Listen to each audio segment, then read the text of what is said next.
Hello and welcome to the channel. This is Steel City Knives and a new series for you. What pattern to start off with than the Sodbuster?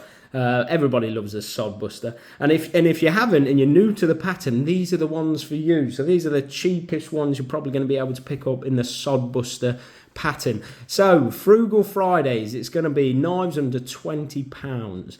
I've always enjoyed cheap knives, always will have them in the collection.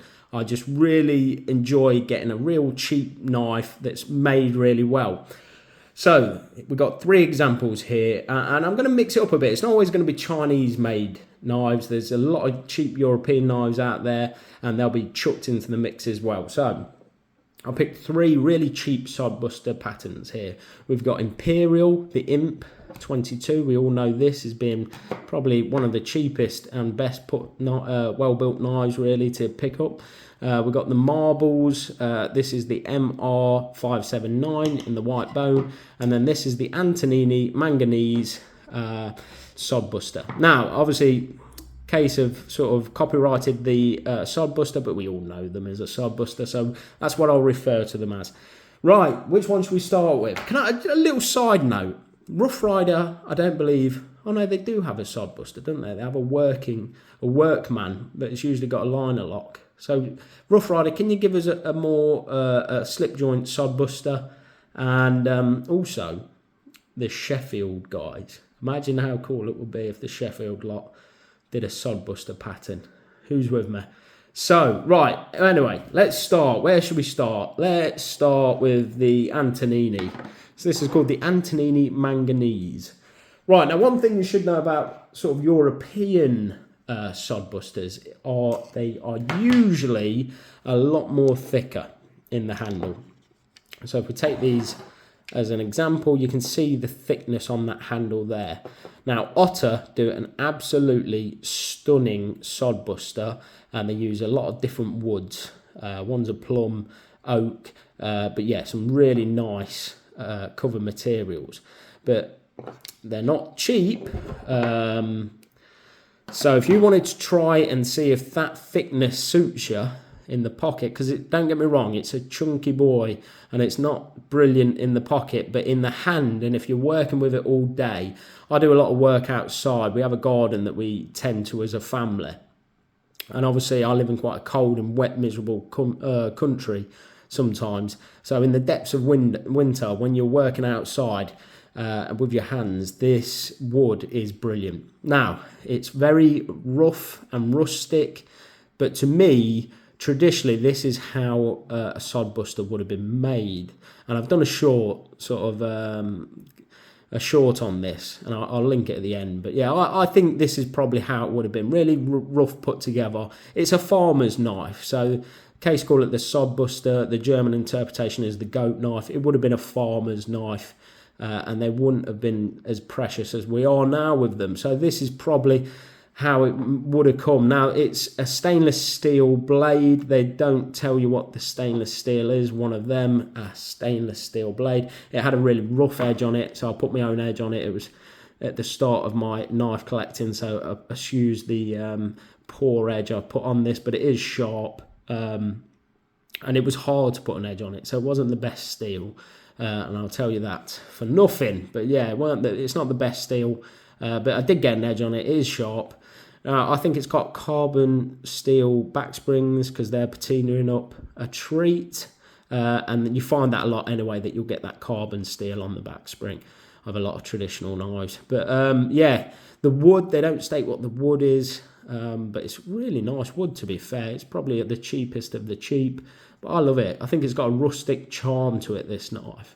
It's got your traditional sort of bird's eye rivet there that looks really good. But yeah, just a really nice knife and really good in hand. So that's the Antonini Manganese. Now, when I picked this up, I think it was about £11. So that's what we're talking here. Cheap and cheerful, but a hell of a good knife, really, for that sort of money. And as you can see, it's put together really well. Really well. Hardly any... No, there isn't. There's no gap in there. And let's have a look at the walk and talk. So really snappy and really good snap on the open. But yeah, beautiful. So Ross Fry, meaning stainless. But yeah, really nice knife. and you can't fault it for the money. Right, on to the next one. What should we show next? So, the marbles. Let's have a look, the marbles. And this is the MR579 made in China. This did come razor sharp, but look how cute the angle they put on it. So that's probably why. And it's got a really high sort of polished finish. This has got half stops, and it's nice and snappy on the open and the close. Really nice walk and talk. It's just got that sort of plain white bone. Now I love this. I love white bone because when it ages, it does discolour. Ages really nice. It sort of gets its own patina on it. But yeah, absolutely beautiful. Bit of gap in, but for the money, are you bothered? I'm not.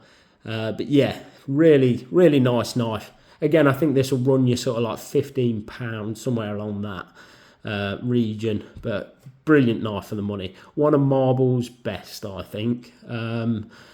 That and the D2 series, I really do like Marbles, and this is one of my favourites by them, I think. But yeah, a lovely knife. Right, and then the one that could probably take the crown as being the most frugal knife out there. You can pick these up for next to nothing, honestly. And they're really well put together and a really sort of honest, down-to-earth knife. You know, you can't go wrong with it. You really cannot. You can pick these up for, when they're on sale, they're pretty much giving them away. I know over in America, I think you can pick them up for about $8 sometimes. It's ridiculous. But yeah, really, really, so it's the IMP22, IMP being Imperial. But yeah, really, really sort of nice knife. And look how well this one's put together. So if you want to try out the Sodbuster pattern, but without spending a great deal of money, you've got 3 brilliant options here. I rate all 3 of them, and I can tell you, you know, you won't be disappointed with any of them for the money, really. But yeah, this is my first Frugal Friday. Hope you enjoyed it. I really enjoy cheap knives. And you can't go wrong with them, can you? Being a collector, sometimes you have an itch to scratch. You want to buy a new knife. A cheap knife, it's not going to break the bank.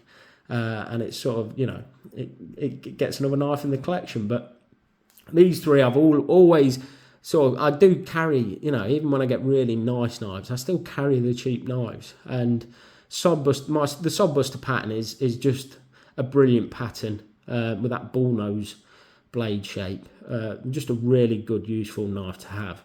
So yeah, that's my first Frugal Friday. Thanks all for watching, and I'll see you on the next one. Cheers.